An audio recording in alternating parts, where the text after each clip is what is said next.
سلام دعني هابلي كم يتنحكم خبركم تملكتنا لك ساعة 6 فرعون كوين اللو نز ساعة زي زبلنا يوم استفلا لي زينة تحيزنا قريبنا لنا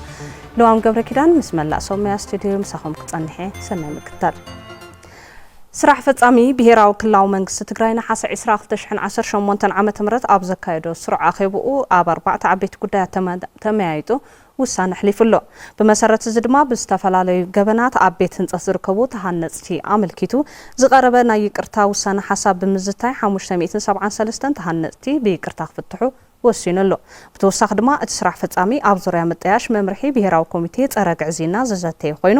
ኣብ ትግራይ ብሰፊሑ ዝፍጸሙ ዘለዉ ገበናት ግዕዚና ሳዕቤኖም ንምክልኻል ንምቁጽጻር ተሓታትነት ንምርግጋጽን ተመጣጣኒ ግብረ መልሲ ንምሃብን ብዝተፈለየ ትኹረት ብሄራዊ ኣጀንዳ ኮይኑ ተሳትፎ ሕብረተሰብ ብዘረጋግጽ መንገዲ መሰረታዊ ለውጢ ንምምጻእ ብብርኪ ክልል ብሄራዊ ኮሚቴ ክጣየሽ ዘኽእል መምርሒ አጽዲቁሎ እቲ ስራሕ ፈጻሚ ብተወሳኺ ዝረአዮ ድማ ኣሰራርሓን ስነ ምግባርን ቤት ምክሪ ስራሕ ፈጻሚ ብሄራዊ ክልላዊ መንግስቲ ትግራይ ኣመልኪቱ ዝቀረበ ደንቢ ድሕሪ ምዝታይ ነቲ ዝተዳለወ ደንቢ አጽዲቁሎ ኣብ መወዳእታ ድማ ፕሮግራም ቃል ኪዳን ስቆታ ተጠቀምቲ ብዛዕባ ዝኾና ተወሰኽቲ 19 ወረዳታት ኣመልኪቱ ዝቀረበ ውሳነ ሓሳብ ብዕንቆት ድሕሪ ምዝታይ እተን ወረዳታት ተጠቀምቲ እቲ ፕሮግራም ክኾና ስራሕ ፈጻሚ ብሄራዊ ክልላዊ መንግስቲ ትግራይ ውሳነ ኣሕሊፉሎ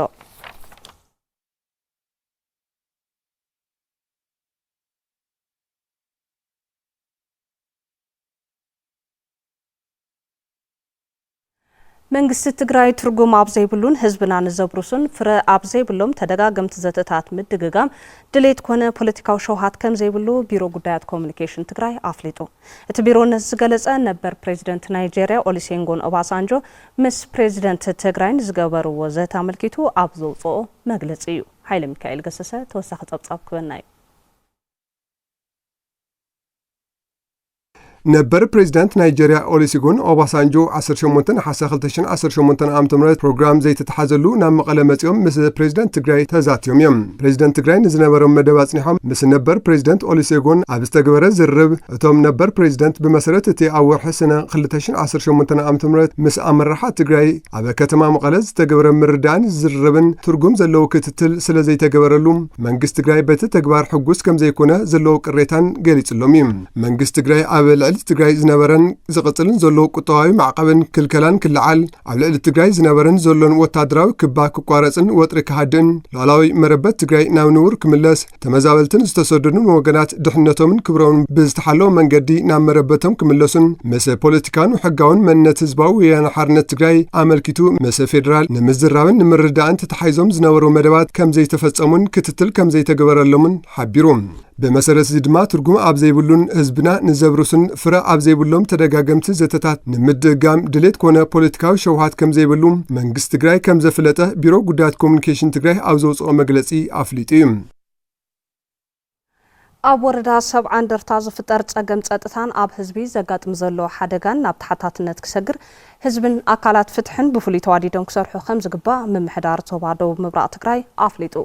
እቲ ምምሕዳር ነዚ ዝገለጸ ኣብ ኩነታት ጸጥታ ወረዳ ሰብዓ እንደርታ ኣመልኪቱ ዝተፈላለዩ ክፋላት ሕብረተሰብ ምስ በብብርኩ ዝርከቡ ኣመራርሓታ ወረዳ ኣብ ዘካየዶ ዘተ እዩ ፍሳጽን ገብረ ኣብዝጊ ከም ዝስዕብ ከቕርበልና እዩ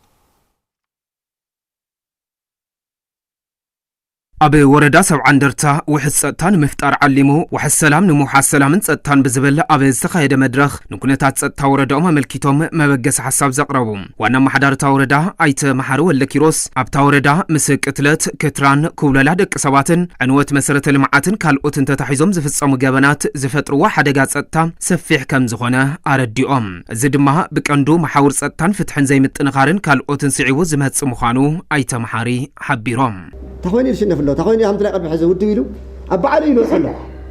إحنا الجزاء اللي فجر له لو رحت إلى صلى ما إلى سبر له تلو إلى صلى نتوكل إلى صلى هم جبر اللي بالحيلون الله تحت إلى الله هم جبر اللي للسماري لو وافر حيلون الله بس تحسوا بوليتيكالي كده كفوز قال دخو عزيز لا تخوينا كأتاي خدم الذي قلت حدا سجمنا زيه خلي ناي ستا العلة حجز ملكت تحتاتنا تملكت يلا بوقسي زي اب حدا طابياس جيب ناي مبرات تتقوريصو اب حدا طابياس ليبا اتيو تسريو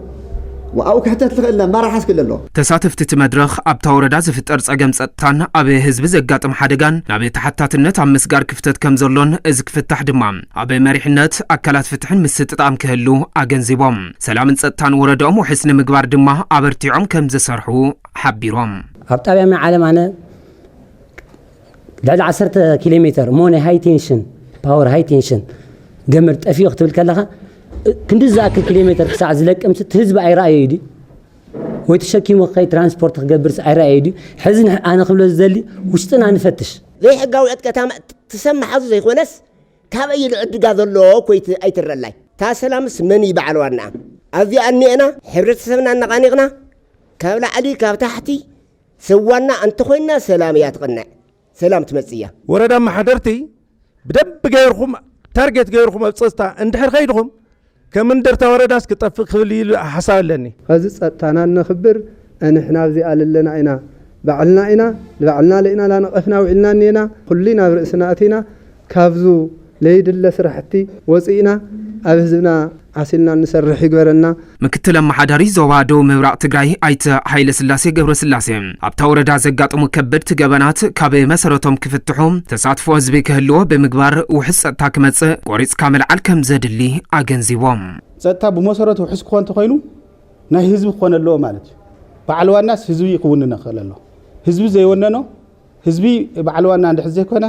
ኩሉ ምንቅስቃስ ዕውተ ይኾን ስለዚ በመንፈሱ በትኩረት ርኢና أوز قداي زي بمسارته كنفتحينا زلنا حلافي قدايات بوليتيكا سراويت تግራይ ግንባር ሰሜን ምብራቅ ተጋድላይ ማዓሸ ገብረ ሚካኤል አበይ ህዝብ ዘንጸላል ወጸገም ውሽጣው ጸጥታ ከም ህዝብ ዘካይዶ ዘሎ ቃል ሰላውን ድሕሪት ዝመልስ ስለ ዝኾነ ጸገም ሓደጋነቱ ተረዲእኻን ምፍታሕ ካብ ላዕሊ ክሳብ ታሕቲ በመወዳድ ህዝቢ በዓል ዋና ኮይኑ ክሰርሕ አገንዚቦም ባዕልና እንዳተሐመስና አይና እንዳር አና ናሞት ናአሰሉ ኩነታት ስለ ዝኾነ ናብቲ ዝምለሳት ሓቂ ትዝኒ በዓል ዋና ታይ ንግበር ንወሉ مفتح خمطيت هزبي وشتاو صقماتنا وين دافتحنا وشتاو صقماتنا زغادد وين بصنعه قاشنا تفتحناهم زين فقرو صقم يلن أنصار هلونا حزب تግራይ ተሰሊፉ ዘሎ ጆኖሳይዳዊ አገዛዝ አብይ አሕመድ ንምምካድ ድልዋት ምዃኖም አባላት ሰራዊት ትግራይ አርምሱሳ ገሊጾም ኣብዚ ዛዕባ እዚ ገብረ መድህን ተወልደ መድህን ተወሳኺ ጸብጻብ ክበና እዩ ጆኖሳይዳዊ አገዛዝ አብይ አሕመድ ህዝብ ትግራይ በዓል አሸንዳ አወዳባባይ ንኸይኸበር ህዝብን ምርዓድ ዘካይዶ ዘሎ ተደጋጋሚ ደብዳዋት ነፈርቲ መቀጸልታ እተኸካይዶ ጽንሐ ጽንተት ምዃኑ ምስ ቴሌቪዥን ትግራይ ጻኒሕ ዝነበሮም አባላት ሰራዊት ትግራይ አርምስሳ ይገልጹ ኣብ ሲቪላን ዘናጸረ ህዝቢ ንምርዓድ ህዝቢ ንምሽባር ብዝገብሮ ዘሎ ደብዳብ ህዝቢ ከም ህዝቢ ከም ባሊ ከም መነ ተጋሩ ናይ ምንጻል ወይ ድማ ናይ ምጽና ስራሕቲ ናይቲ ጀሚርዎ ጸንሐ ከይዲ ይስፍጽም ዘሎ ብመጽር ተጋዳላይ ግን ተኾነታት ኣነ ክሕረናና ነቲ ስርዓት እዚ ከጥፋኻውን ከም ተጋሩ ክንቅጽል ከም ዘይንኽእል እቲ ዝፍጽሞ ዘሎ መንቀሳቀስ ምስክርነት እዩ እና ቃል ነገር እዚ ልምውጋድ ደሞ ጠንኪርና እስክንቃለስኒና ሃሊቲ ትግራይ ትግራይ መንነት ንምጥፋ እዩ ትሕዝቦ ዘሎ ዕላማ ማለት እዩ እቲ ደብዳብ ይሕርኖ መንበር ከም ዘየሰኩኖምን ህዝቢ ተስፋ ክቆርጽ ከም ዘይብሉን ሓቢሮም ደብዳብ ትዝፍጸም ዘሎ ፈተናታት ከስኩነና ተይኮነስ ከሕርነና ይዝግባእ ሓድነትና አረጋጊጽና ህዝብ መንግስትን ሰራዊትን ትግራይ ጀሚሮ ዘሎ ቃልሲ ኣብ ታሪኻዊ ቃልሲ እዚ ተዓዊትካ ምውጻእ ጥራሕ ዘለና መረጽ ህዝብና ብዙ ጉዳይ ዝኽሽበር የውልን ሓደ ዓመት ተጓዝ ኮይኑ በዓል ስለ ዘበለ ምንም ከብደና ይኽእል ከም ተጋሩ ተዛዓበይ ነገር ዘለኣለማዊ ህልውናኻ ምቕጻል እዩ ኩላትና ተዋሂድና ኣብ ውሽጢ ዘለና ይኹን ኣብ ደገ ነቲ ስርዓት እዚ መሊእና ክነጥፍኦን ክንስዕሮን ይዘለና ይቅር ዶራን ይቅር ኻሊ ነገራት ማለት እዩ ኻሊ ነገር ተጋፊጥና ንኸዲና ሉል እንትናለን እንኳን ለዚ ሰቃል ማንም ሳይንስ ኮኒ በሐጽር አኩንዲ ምሳኤልናን አኩንዲ ረኮይትናን ሓድነትና እዩ ስለዚ ሕጂውን ከም ትናይት ማሊ ዝነበረ ሓድነትን በልዓኹም መጻኹም እናለ ዘፈራርሕና ዘሎ ንድሕር ዝንብል ነገር የለን አልዕል ጸላትና ነብለሉ ነገር ስለዝኾነ ህዝብ ትግራይ ኩሉ ክሕርን ወይ ሌላም ዝናይ ሕጂ ዝገብሮ ዘለውን ተስፋን ኡራጽ እዩ ትግራዋይ ተስፋ ይቆርጽን በመንም ተአምሩ ህዝቢ ዘበት ንብሔራዊ ብርሰት ኢሉ ዘርእዮ ሕራንን ሓድነታዊ ቃልስን ዓብይ ስንቂ ከም ዝኾኖም ዝገለጹ እቶም ኣባላት ሰራዊት አንጻር ህላው ህዝቢ ትግራይ ተሰሊፉ ዘሎ ሓይልን ምውጋድ ድልዋት ምዃኖም ገሊጾም ተው ዘሎ ሰራዊት ኩሉ ተልኦ ንምፍጻም በወታደራዊ ሆን ሳይንሳዊ ኩሉ ዓመታት በቂዑ ሰልጢኑ ያው ትእዛዝ ናይ መንግስቲ ይጽበ ዘሎ ልዕሊ ሁሉ ኣብ ደቅኻ ተኣማመን ለዓመታስ ተፈናቀልና ለላቦት ተመሊሱ መሬትና ለእንትን ጌርና ደሞ ክነተ ጎረይና ሰራዊት ይኹን መንግስት ይኹን ህዝቢ ይኹን ብግንባርን ብደጀንን ከም ታና 2013 ከም መንእሰይ እቲ ህዝቢ እቲ ሰራዊት እቲ መንግስቲ ሓድነቱ ተጠናኺሩ ሕጂ እውን ከም ታና የትማሊ እዛ ችግር እዚኣ ክትፍትሕ እያ ደጀን ሰራዊትን ሓደ ዓይነት ውሳነ ንኹንስን ናይቲ ህዝብና ሕራነ ከም ንዓና ንሰራዊት ዓብይ ዓቕሚ ፈጢሩልና ተዓቕሚ ውሒደ ይኮነን ካብቲ ዝሓለፈ ከምቲ ንብሎ ዘለና ዝተፈላለዩ ዓቕምታት ዝተወሰሉ ኩነታት ክሳብ ዘሎ ነቲ ስርዓት እዚ ንምጥፋእ ያው ዝኸብደና ኣይኮነን ፀገም የብሉን ንሕና ነቲ ስርዓት እዚ ሙሉእ ከይደምሰስና ዕረፍቲ የለን ኩሉ ግዜ ህዝብና ጎንና ተኾይና ንሕና ጠንከራ ኢና ማለት እዩ ዘሎ መንእሰይ ትግራይ ከቃልስ ዘለዎ ተተቃሊስ እዩ ትግራይ ናብ ዝሐሸ ደረጃ ክሰጋገር ትኽእል نحن قلنا نقاصلي هوتنا كنا معرر نخد نعويلنا إن نقالس لنا نحن لنا تحبونا رأينا إن نقالس لنا هزبي بزي سرايت يخوني سرايت بزي هزبي يخوني تتأناخرنا نهدول نجارات مفتاني للاونت هزبن جزءاتن تجراي كم أون بهراو هلونا نمرجعات إلى مسوات زخافل بساطهم حضرهم نمنفسام بصنعات كم زكالو صافليتهم تجراي هاجر تجراي كوننو كور مسوات خفيلهم حليفهم نحن هذا ما خن تجارو أبزي أزلنا بهوت اشترفنا تجادلتي نفس سو العلماء أو شتو هنا بصح ليت نكتر أو قال سلنا سكحج زله زمقدالون عم نايبوت صوتنا حدري سكحج كوفا بيلنا زله حدري سواتنا أو شتو هنا بصح تقالنا خلو تازي تكاهيونا نمهاب أو قنما جنبار لنا فنقلنا لنا مربطه حدر بصوتنا لنا انت كنقبرنينا مال تنكرنا تنقالسنينا بوشت زلنا هم بدقه كلاتنا حدا مسمر عسلنا نتقالسي نقصل تعاوت رحق اي خونن تسقم كفتحيو او صقم زله حزوناون اجوها بجونسايداوي አገዛዝ አብይ አህመድ አብልዕል ህዝብ ትግራይ አጋጢሙ ዘሎ ሓደጋ ህልውና ንምምካት ውዳበታትና ብምጥንኻር ክንቃለስ ይግባ ክብሉ ነባራት ተጋደልቲ ገሊጾም ደረስ ብርሃነ ከም ስዕብ ከቅርበልና እዩ نعسر شوعة عمتات استخايد قالس حزب تግራይ ክዕወተሉ ዝኽኣለ ምኽንያት ዝተፈላለዩ ውዳበታት ብምፍጣር ቆቋሕ ኮይኑ ብምቅላሱ ከም ዝኾነ ቴሌቪዥን ትግራይ ዘዘራረቦም ነባራት ተጋደልቲ ከተማ መቐለ ይዛረቡም ዝተወደ ናይ ነዊሕ ሓፂር ዕላማታት ሒዙ እዩ ኣካይድዎ ተካይድዎ ንዕንት ዘሎ ድማ ብውነ ርኢዩ ዘትዩ ምልኣት ህዝቢ እውን ኣብ ጎኑ ገይሩ ስለዚህ በተሐሳስባውን ተቀቢሉ ተጠሚሩ እየካይዱ ድሕሪ እብርእሲ ድማ እንታይ ተፈጺሙሉ ጆኖሳይድ ተፈጺሙሉ 584 ዓመታት ጆኖሳይድ ተፈጺሙሉ ህዝቢ ትግራይ ካብ 1432 ኣቋጽራ ግእዝ ጀሚሩ ክሳዕ ሕዚ 584 ዓመት ይገይሩ ዘሎ ጆኖሳይድ ተፈጺሙዎ ከምዚ ዝበለ በደል ኣብዚ ርእሲ ህዝቢ እዚ ይበጽሕ ስለ ዘሎ የግዲ ሕቶታት ኣለዎ እዚ ህዝቢ እዚ ዕላማታቱ ከነጽር ክኽእል ኣለዎ ካብ ቃልሲ እውን ድሕሪት ኣይበለን ካብ መስዋዕትነት እውን ድሕሪት ኣይበለን ስለዚ እቲ ዓላማ እንታይ እያ ካብዚኣ ነፃ መውፃእ እያ ሓንቲ ዕላማ ነፃ መውፃእ ሓራ መውፃእ ባዕሉ ንባዕሉ ክመሓደር ምኽኣል ሕቶ መስርዕ ዓርሰ ውሳነ ማለት ተወና ብሄራዊ ክብሩ ምሕላው እዩ ካብ ኣድልዎ ነፃ ምዃኑ እዩ ከም ህዝቢ ሰላም ረኺቡ ኣብ ዓዱ ጽቡቕ ህይወት ዘሕልፈላ ትግራይ ንኽትህሉ ኢሉ እዩ ተቓሊሱ ሓፋሽ ብውዳበታትን ትጠናኸር ህዝቢ ዝመረጾ መሪሕነት ምጥያሽ ከም ዝኽእል እውን ይዛረቡም ናይ ማሕበረሰብ ኣወዳድባ ስርዓት ኣታእታቱ እዩ እዚ ማለት ማሕበር ደቂ ኣንስትዮ ማሕበር ሓረስቶት ማሕበር መናእሰይ ብዝርካው እውን ማሕበር ሸቃሎ ዝተፈላለዩ ማሕበራት ወዲኡ ናብ ቃልሲ ኣትዩ እዚ ጸላእቲ ንውዳብኡ ከፍርሱ እዮም ሕዚ ንስኻ በዚእኻ ንስኻ ከምዚ ዓድኻ ንስኻ ናብዚእኻ ሓንሻዕቢ ነፀላ ሓንሻዕቢ ከባቢ ሓንሻዕቢ ካሊእ ከይውደብ እዮም ዝፅዕሩ ዘለዉ በተሓሳስባ ዝሰዓረ ህዝቢ በተሓሳስባ ሓደ ዝኾነ ህዝቢ ኣተሓሳስባ ብሓደ እንተኾንካ ልዕሊ ምሳይል እዩ ልዕሊ ሓይሊ እዩ ልዕሊ ማንም እዩ ማለት እዩ ስለዚ ውዳበ ነተሓሳስቡ ንሓደ ዝኾነ ህዝቢ ነቲ ዝኒአ ዝመፅ ዘላ መንገዲ ክቃለሶ እዩ ዘሎ ተወዲብና እንታይ ንሰርሕ ነቃልስ ሰራዊት ነጠናኽር ተወዲብና እንታይ ንሰርሕ ነቲ ሰራዊት ዘድሊ ኢኮኖሚ ንእክብ ንፈጥር ናይ ተጋደልና ዝተጋደለ ስድራ ንእክብ ተወዲብና እንታይ ንሰርሕ ኩለን ከባቢና ሰላም ንገብር ክሳድና ንሕሉ عتقي ولا زي يقول خينو حانت عتقي حدا وياناي مس عسرته جالتات ولا حيزو كساود حيزو دفعت صريحو طابيو حلي وردو احليو ህዝቢ ትግራይ ገጢምዎ ዘሎ መከራ መኪቱ ህላውኡ ንኸረጋግጽ ተወዲኡ ኽቃለስን ግዛኣታዊ ሓድነቱ ከረጋግጽን ከም ዝግባእ ድማ እቶም ነባራት ተጋደል ተረዲኦም ሕዝውን ተወዲኡና ኢና ዕወት ተወዲኡና ኢና ክንቃለስ ዘለና ተበቲንካ ኣብ ዝኾነ ግዜ ዝኾነ ነገር ክትዕወት ኣይትኽእል ክሰርሕ ኣይትኽእል ወላ ከም ሕብረተሰብ እውን ኣብ ከባቢና ከይተወደብና እንሰርሖ ነገር የለን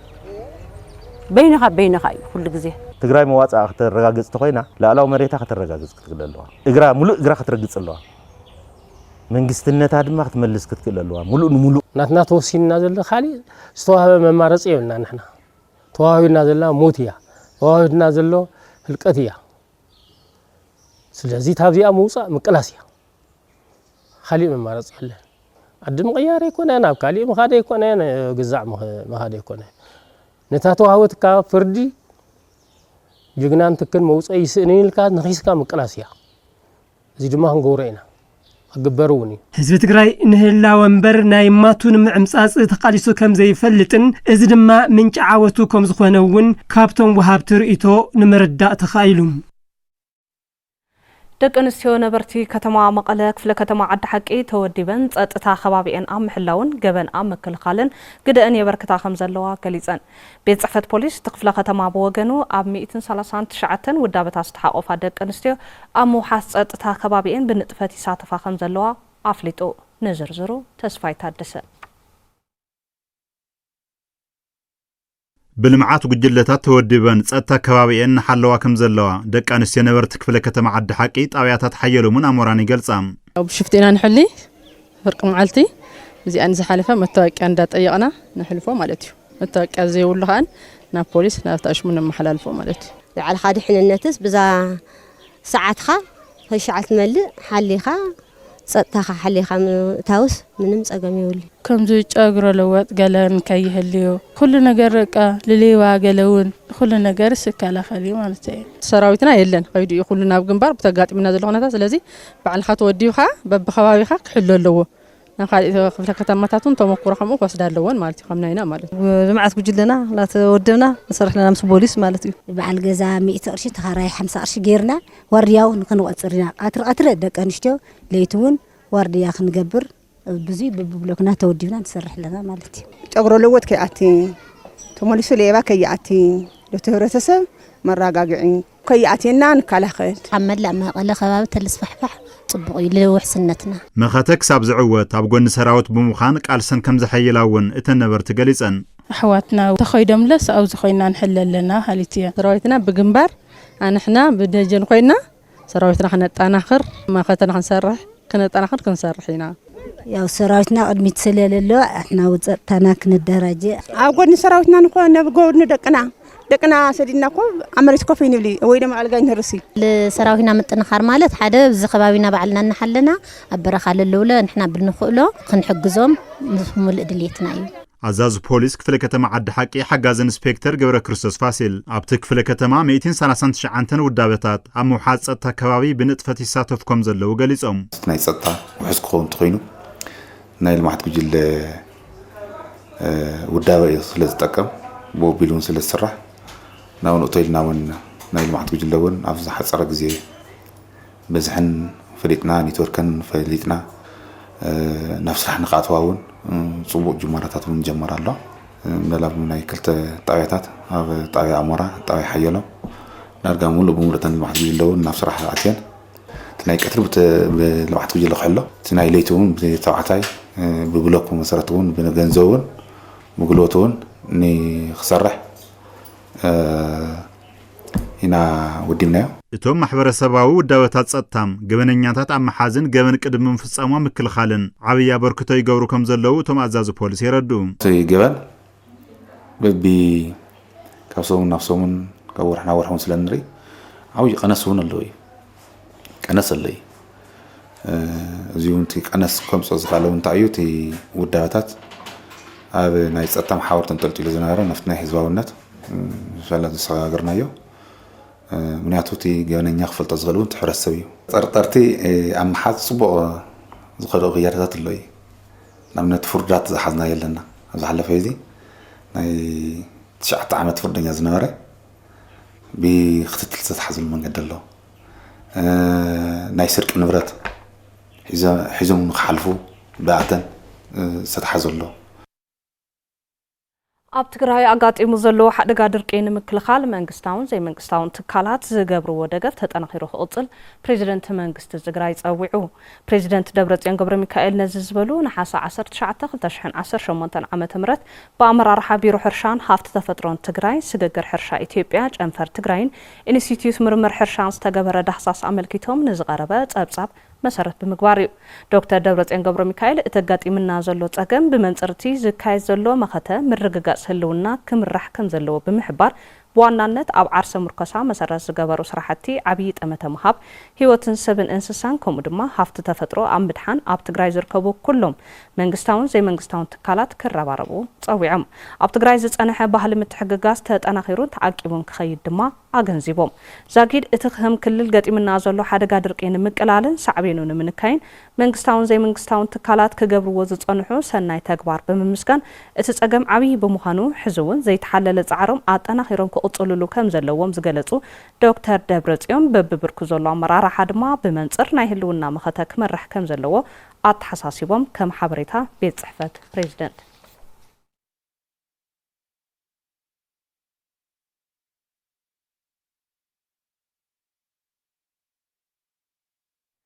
ትካል እግሪ ምትካል ትግራይ ብ30 ሚልዮን ብር ወጻእ ዝዓደጎ 4000 ኩንታል ቀለብ እንስሳ ብሓደጋ ድርቂ ንዝተጠቕዓ ከባቢታት ንምሕጋዝ ንቢሮ ሕርሻን ሃፍቲ ተፈጥሮ ትግራይን ከም ዘረከበ ኣፍሊጡ ሓደጋ ድርቂ ተጠቕዐን ኣብ ዘለዋ ወረዳታት ቀለብ እንስሳ ቀንዲ ጸገም ሓረስታይ ኮይኑ ከም ዘሎን እዚ ሓገዝ ነቲ ጸገም ኣብ ምቅላል ሓጋዛይ ምዃኑ ቢሮ ሕርሻን ሃፍቲ ተፈጥሮ ትግራይን ኣፍሊጡ ገነት ካሕሳይ ከም ዝስዕብ ክትቐርበልና ብምትሕባር ኩባንያታት ምግባር ሰናይ ትእምት ብሓደጋ ድርቂ ንዝተጠቕዑ እንስሳ ዝውዕል 4000 ኩንታል ዝተመጣጠነ ቀለብ እንስሳ ንቢሮ ሕርሻን ሃፍቲ ተፈጥሮን ትግራይ ተዋሂቡ ሓላፊ ቢሮ ሕርሻን ሃፍቲ ተፈጥሮን ትግራይ ኣይተ ዓለም ብርሃን ሃሪፈዩ ኣጋጢሙና ዘሎ ሓደጋ ድርቂ ዓለም ለኻዊ ጸገም ኢልኒኖ ዋላ እንተኾነ ተነቢሩ ምስ ዘሎ ክባን ዕጽዋን ድማ ኣብ ልዕሊ ህዝቢ ትግራይ ዝኸፈ ሓደጋ ከም ዘስዕብ ኣመላኺቶም ጸገም ሕዘ ይኮነን በዋናነት ከም ዓብይ ጸገም ገርና እውን ክንወስደ ንኽእል እቲ ጸገም ትኹነታት ተዘይተቐይሩ ብኸይዲ ኣብ ሕዳር ኣብ ተሓሳስ ኣብ ጥርን የካቲትን ክፍጠር ዝኽእል ጸገሙን ዝለዓለ ምዃኑ እዚ ድማ ናይ እንስሳ ይኹን ናይ ሰብ ህልቂት እውን ከጋጥመሉ ዝኽእል ዕድል ሰፊሕ ምዃኑ እውን ተሓሳብ ዝገበረ ምድላው እውን ከድልየና እዩ ነጸገም ብዘላቕነት ንምፍታሕ ኣብ ምግልባት ዓርሰ ምርኮሳ ክስራሕ ከም ዝግባእ ዝሓበሩ ኣይተ ዓለም ብርሃን ሃሪፈዮ ተደሪቐን ኣብ ዝርከባ ቦታታት ድማ ቀለብ እንስሳ ቀንዲ ጸገም ተሓረስታይ ኮይኑ ከም ዘለዎ ይገልጹ ኣብ ሰዓት እዚ ተዘራእቲ ናብ ዝሐሸ ብርክ ዝመጸሉ ኩነታት እዩ ነይሩ ተሓረስታይ ፀሃይ እንስሱ ዝቕልወሉ ኩነታት እዩ ነይሩ ቶም ግድምታት አንጻራው ሳዕሪ ዘብቁልሉ ኩነታት እዩ ነይሩ እዞም ኩሎም ዕድላት ተዓጽዮም ስለ ዘለዉ ሕዝብ ዘሎ ኩነታት ሕዝብ ዘሎ ናይ ትግራይ ወድዓው ኩነታት ኣብ ኩለን ከባቢታት ንኹለን ከባቢታት ማእኸል ዝገብር ጸገም ካብ ዝተፈላለዩ ኣካላት ትጽቢት ንገብሮ ሓገዝ ቁጽሪ 1 ቀለብ እንስሳ ብኩባንያታት ትእምት ዝተገበረ ሓገዝ ዘመስገኑ ኣይተ ዓለም ብርሃን ሃሪፈዩ ኣጋጢሙ ምስ ዘሎ ሓደጋ ግና ሓገዝ ብዙሓት ዝጠልብ ኢሎም እዚኣ ከዓ ቁጽሪ 1 ተፈጥሮ እያ ቁጽሪ 2 ማይ እያ ቁጽሪ 3 መካናይዜሽን እያ ቁጽሪ 4 ልቃሕን ቀረብ ፋይናንስ ዝምልከት እያ ቁጽሪ 5 ድማ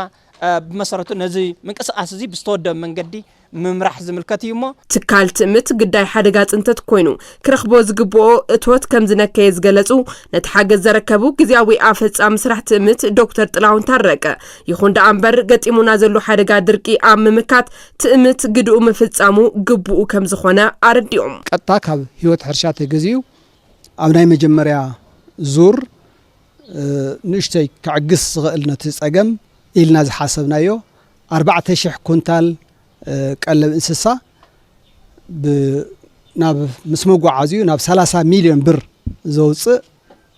ሓገዝ እዩ ዝግበር ዘሎ ሓረስታይ ዝረኸቡ ሓገዝ ኣብ ህይወት ምድሓን እንስስኡ ከውዕሎ ዝመዓዱ ድማ ኣብ ህይወት መካናይዜሽን ሕርሻ ተቆጻጻሪ ጽሬት ቀለብ እንስሳ ኣይተ ኣበራ ገብረ ኣምላክ እዮም ኣየነን እየን ኸዚ ብቐለብ ከሕልፈን ለለኒ ኢሉ ክመርጽ ኣለዎ ኸዚ ጠቕላላ ሓንቲ እንስሳ ኩሉ ተደማሚሩ ለመንበሪ محدر انتفاس تهيل لصوع مغاغبا عينت الله اسكع 6 كيلو كون يخليو كامزو 6 كيلو ويستزي وي 2 كيلو وي حدا فرق ايكون لوزي زمت نزي معناتي بتناصل يكون بودابه زغبرو حاجزات دما بمنግስት ትግራይ ክምእኸሉ ከም ዝግባእ ቢሮ ሕርሻን ሃፍቲ ተፈጥሮን ትግራይ አገንዚቡ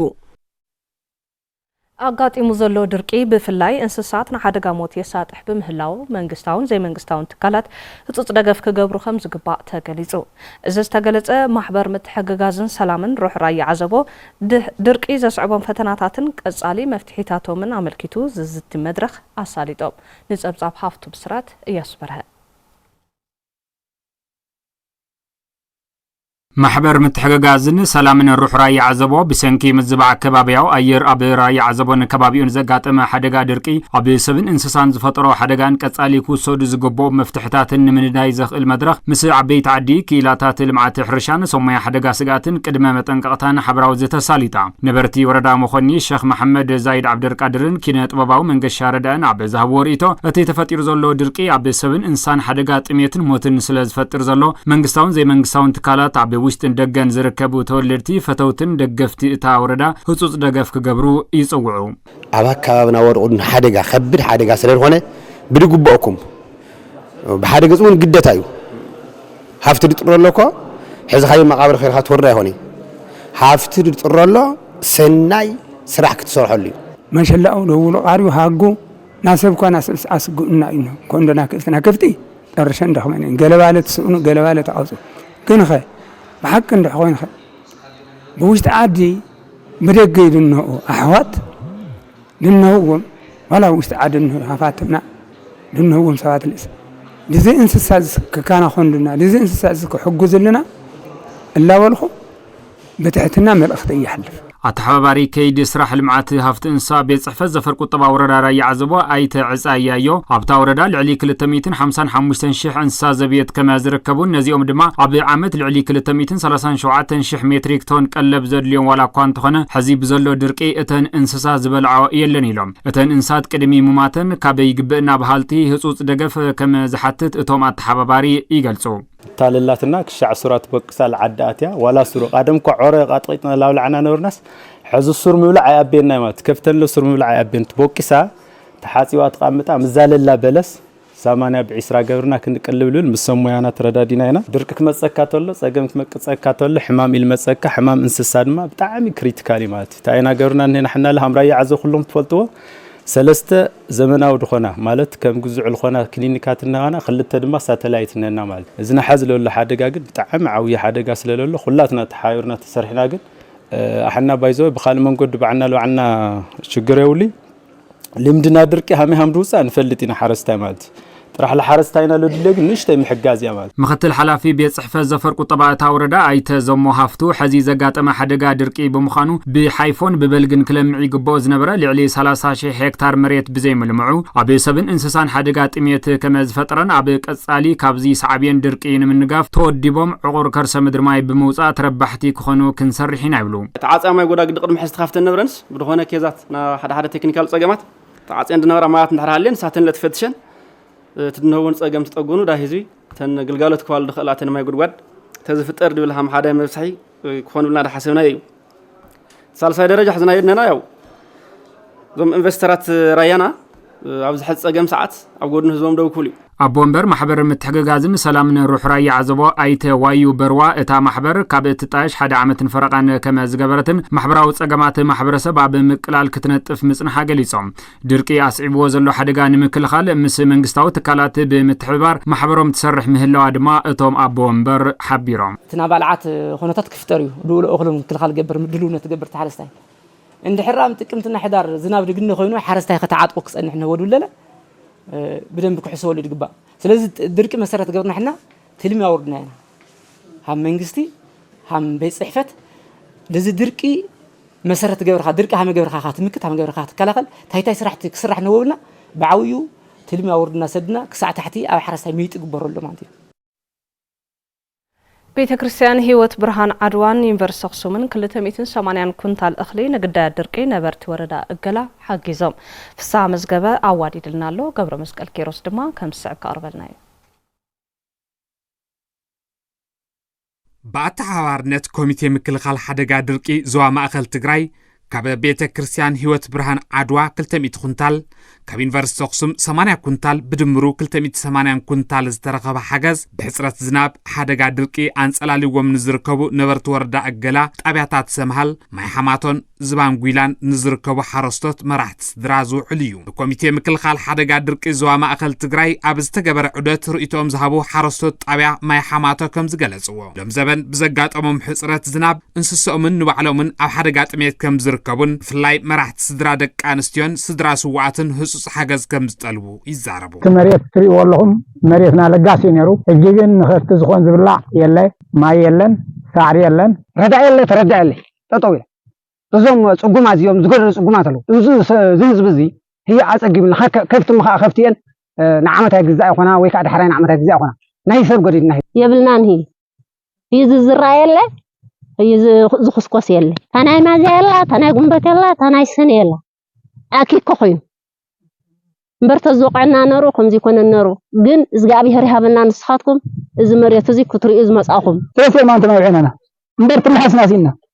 በተለ ግን እቲ ዝገርኩምላ ብርሃን ቤተ ክርስቲያን አክሱም ዩኒቨርሲቲ ገርኩምላ ዘረገፍ ግን ወሰነብሉን ከማኹም መሰለ ከተፍሉና ኢና ጻውዓት ነቅር ንኽእል ነተሓገዝ ዘወፈዩ ኣተሓባሪ ቤተ ክርስቲያን ህይወት ብርሃን ዓድዋ ኣይተ ይትባረክ አብርሃም ብሰንኪ ሕፅረት ዝናብ ዘጋጠመ ድርቂ ንምምካት ኩሉ ክትሓጋገዝ ከም ዘለዎን ተመሳሳሊ ሓደጋ ድርቂ ኣብ ዘለዎን ከባብታት ሓገዞም ኣጠናኺሮም ከም ዝቕጽሉሉን ቃል ይኣቱ እዚ ኽቡር ህዝቢ ኣብ ፈተና ስለ ዝኣተወ ኩሉ ግዜ ለይትን ቀትርን ኣብ ስራሕ ኢና ዘለና ሎም ማዓንቲ ዘና ኣምፂናየን ዘለና 200 ኩንታል ብ1.8 ሚልዮን زأكل جنزب زود عين جن موجوه أيترفون ننحدنا تدقاقيفنا تتحاحزنا كابز مكرازي كنوصي عن تصاوعي تقرب يونيفرسيتي أخصم بموكال نتحجز زركبو دايركتور عقلقلوت محبر سبت يونيفرسيتي دكتور برهت عفرة تكلم أبز تفل على ورداتات نحدق دركز تقالعو كفالات حبرت سب حاجز يقبر الليل أبز وردا أقلا زلو تقم ناتناون تقم سلازخونه هذا تاز حزنايا تاز خالنايا حزنا متينا لنا نشتو إياه بقصالنته ون يا أقول لكم كم زلنا نخن فلت إنا مالت إنا متينا زلنا ዋና መሓዳሪ ዞባ ማእኸል ትግራይ ኣይተ ሽሻይ ግርማ ለምዘበን ዝተራእየ ሕፅረት ዝናብ ስዒቡ ንሓደጋ ድርቂ ዝተቃልዐ ሕብረተሰብ ንምድጋፍ ብብርኪ ዞባ ዝተጣየሸ ኮሚቴ ምክልኻል ሓደጋ ድርቂ ብትልሚ ይሰርሕ ከም ዘሎን لبزي استرخب حاجة زون وصيت تمنقص عس كم زخنة يبرهم زوغل أخلو الناس إننا خلت شاب زري أمو مجمريا زري أمو أزمرة أي بقولن عندنا دقيمة وطاف عندنا ذيونا يقولوا لي قال ملت تفاونا الله سينا مستمهزون الرجاجيتنا مسينا زي قمة أتينا تايت جورنا حش زبل لما عنتي ممسينا قبرت سنيات مثل علنا لهم حقهم فوقدو كاب أقسم يونيفرسيتي هذا 8 كنتال كاب هيوت برهان بيت كريستيان عدوى 300 كنتال كباب 380 كنتال اخلي حيزنا مسينا لنا عبزوا مأكل تجري لوم زبن بسترعي حصر الزناب عبستفل على ورداتات زركبة 20 شوعات تابعتات نحدق درك كم استقلعة نمفلات تخيلوا الساعات زج مرصنا بزيناتاتنا بساسيمنا سناي معلتي